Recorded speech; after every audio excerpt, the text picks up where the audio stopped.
Namaste, good morning. Today is Monday the 8th of June. I have 2 more sleeps before I have to get onto the aeroplane back to Johannesburg. And I'm in my hotel room, the 3rd hotel room, after being moved, as I mentioned a couple of days ago.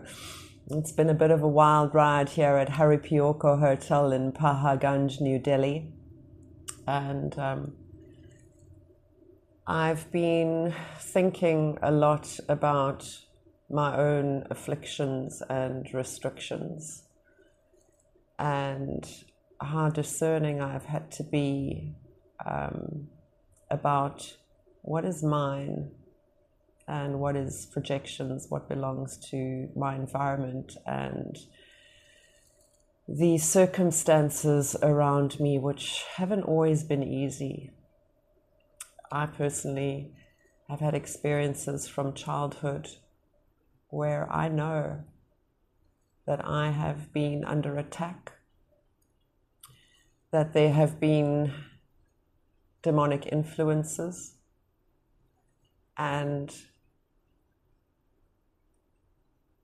I know as well now, sitting here talking to you, that I have had an immense amount of prayer and protection around my life as well. In these times when I have to reflect, to be able to internally process and transmute these projected energies and attachments, I've had to acknowledge, to be able to cut those cords, who is involved and why. And no, it's not about pointing fingers. It's not about judging, because I think we all have our own path. It's really about finding the right or the right or the wrong way. And knowing what I know at the age of 51, and having been guided by the knowledge and my experiences doing karma yoga between India and South Africa, I have felt that it has been placed on me, on my heart, on my mind, that I have righteous authority. And I can discern what is right from wrong by my own conscience, by the way my nervous system reacts, by the way it makes me feel. It's become a science to understand where the emotions and the feelings are coming from. Are they aligned? What do I need to release and let go? But it's also a conscious decision not to enter into habits, patterns, self-limiting beliefs. And so, yes, I wrote my list. I wrote a list of all the things that were afflicting me. The obsessions, the possessions, the attachments. To be able to acknowledge, discern, slowly release and let go. But it's a long list, and I actually thought that I might go through that list with you. But I'm not going to. I will still honor these sessions where I get to read out of the Song of God with you. I will not project my own insecurities and issues onto you, because we already have so much. But what I would like to do is maybe isolate some from time to time in the context of what we need to discuss and what you need to try and understand. I suffer from CPTSD. And I think most of it has come from relationship trauma and narcissistic relationships. Again, I've taken the lesson, I've transmuted, and I've forgiven myself for making these bad mistakes. But in these relationships that have been so oppressive to my soul, I've recognized the spiritual warfare. And the more I've tried to do good and be good for God, and to allow God and the Holy Spirit to enter in, so the attacks have increased.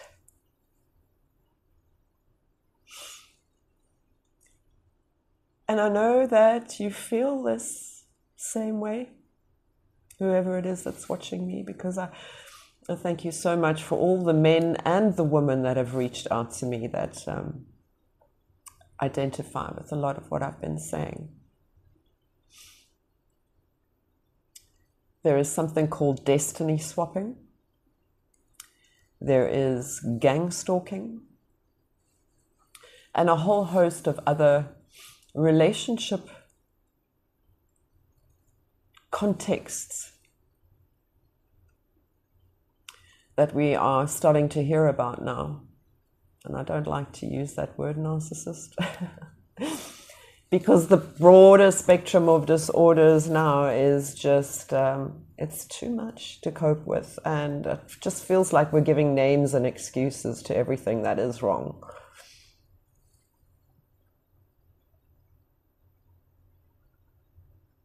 Even the narcissist is hiding a secret of insecurity. Even the murderer is hiding a secret.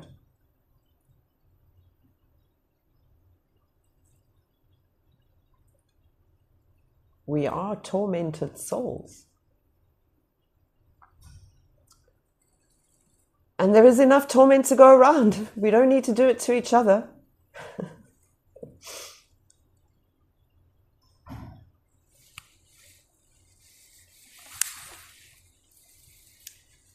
I've seen some horrific things during my time working on the streets with homeless people, gangsters, drug addicts,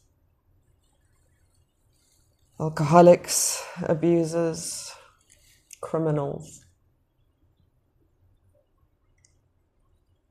And it has only given me such an amazing opportunity to grow and expand my consciousness. We have to experience this life, good or bad, the joy and the suffering, almost as equal. To place ourselves in the center of this balance and to slowly flow and sway, detached, observing, and remaining protected by this word.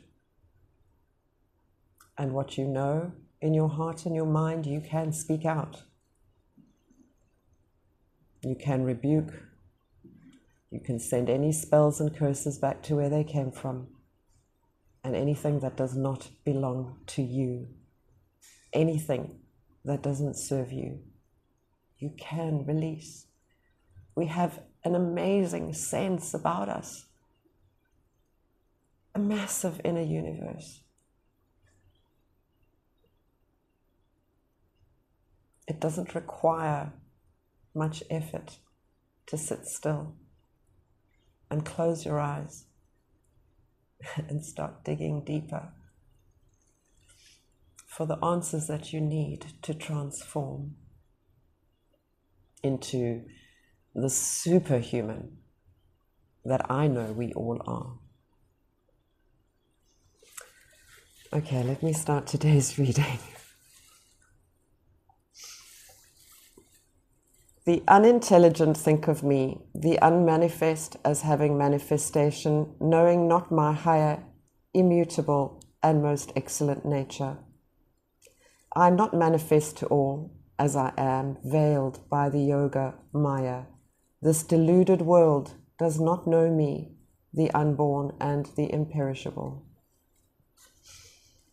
The fundamental nature of reality is that it is unborn, unmanifest, unchanging. But the infinite has two aspects. One is the unmanifest, and the other the manifest aspect. God is the unmanifest being, the infinite, which is unmanifest. This is capable of infinite manifestation, not only limited to this world. We have very little idea of the manifest infinite, let alone the unmanifest. Our world consists only of father, mother, wife, children, and acquaintances, yet the unmanifest is not exhausted by its own manifestation. It is infinite. Just as clouds come together and disperse, the elements present various patterns. The ignorant man imagines that worlds and bodies come into being, grow, and die. These changes pertain to the compounded elements or the interaction of the three modes of nature. They belong to the inferior nature, not to the essential nature of God. God is not obvious. There is an illusion, yoga maya, based primarily on the senses and the intellect, which have limited function and no ability to perceive the truth. The eyes see, ears hear, and the mind believes that the messages brought in by the senses constitute the entire truth. The intellect creates its own limitations, regarding them as absolutes, which therefore appear to be obvious. This is where the danger lies. What is obvious to one is not obvious to all beings. It is your own mental projection or point of view. Maya. We must recognize, too, that even the belief in the existence of God is just one point of view. The deluded man, identifying the Lord with the manifestations of his nature, is satisfied and does not pursue further. He forgets the total truth and considers his individual belief to be the ultimate truth. Buddha provides the ideal prescription. However, can you see that all points of view are narrow and limited, and refuse to have a point of view of your own? If you must have one, know that even it is only a point of view. Then you are totally free. Yes, let's release our points of view. Let's expand this conscious mind. Let's open ourselves up to a healing frequency that can raise our vibration, clean and purge the light body, and manifest a new beautiful world. It can be done. I am proof. I'm doing it. And I'm going to keep doing this, no matter how hard this is. And it is hard. I would like to be sitting here every morning with God's soul spirit, delivering these messages. It doesn't matter where I am in the world.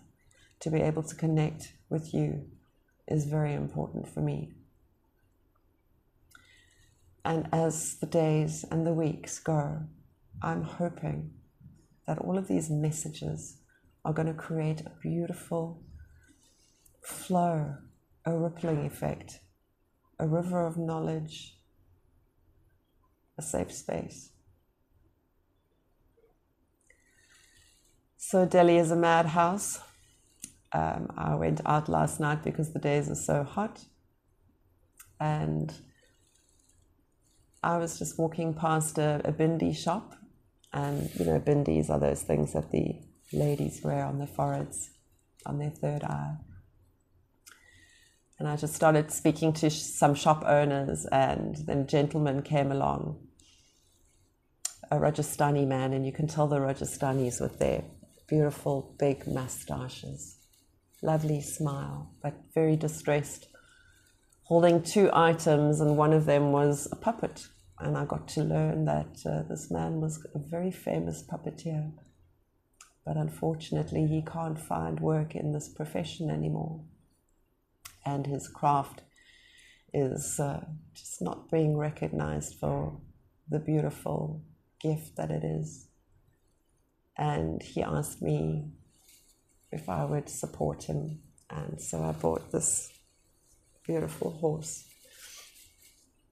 And interestingly enough, I mean, horses haven't come across my path at all, but yesterday when I was scrolling a little bit, I came past a healing modality where the horse stands behind the recipient and taps different parts of the person with its knee and its leg, and comes and brushes the side of the body or the face with its nose. And this horse is used for shaman healing, and it is so intuitive and super conscious.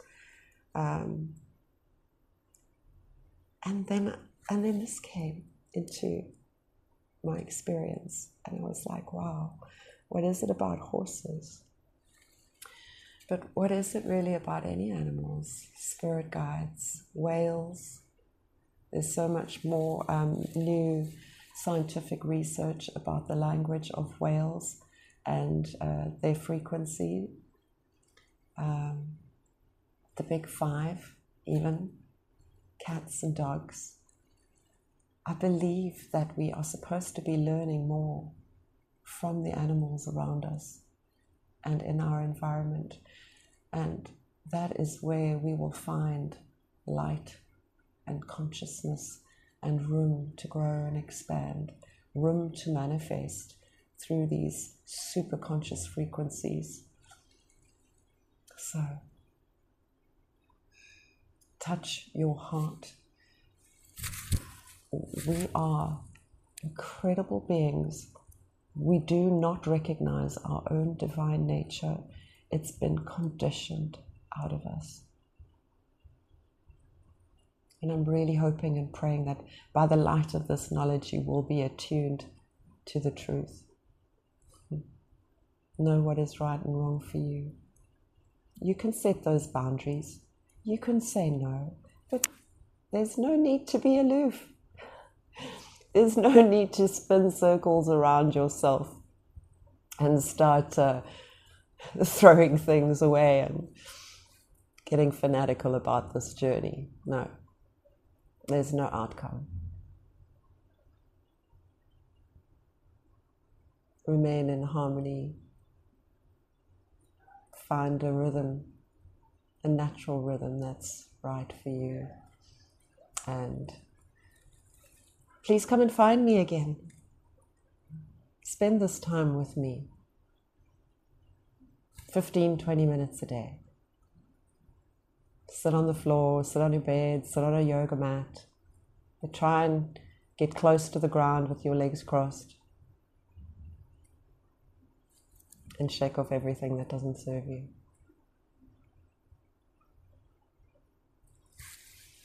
Please share my channel with anyone, anyone you think will resonate with these messages. I would love to see people liking and commenting on these videos. It's completely improvised. I don't prepare. And you can hear by my voice that I'm really pushing myself out of my comfort zone, because I know that there's something in me. Maybe it's some ancient secrets, and we're going to unlock this together. We will use these keys of wisdom to unlock what is hiding within. The divine in me honors the divine light in you. Namaste.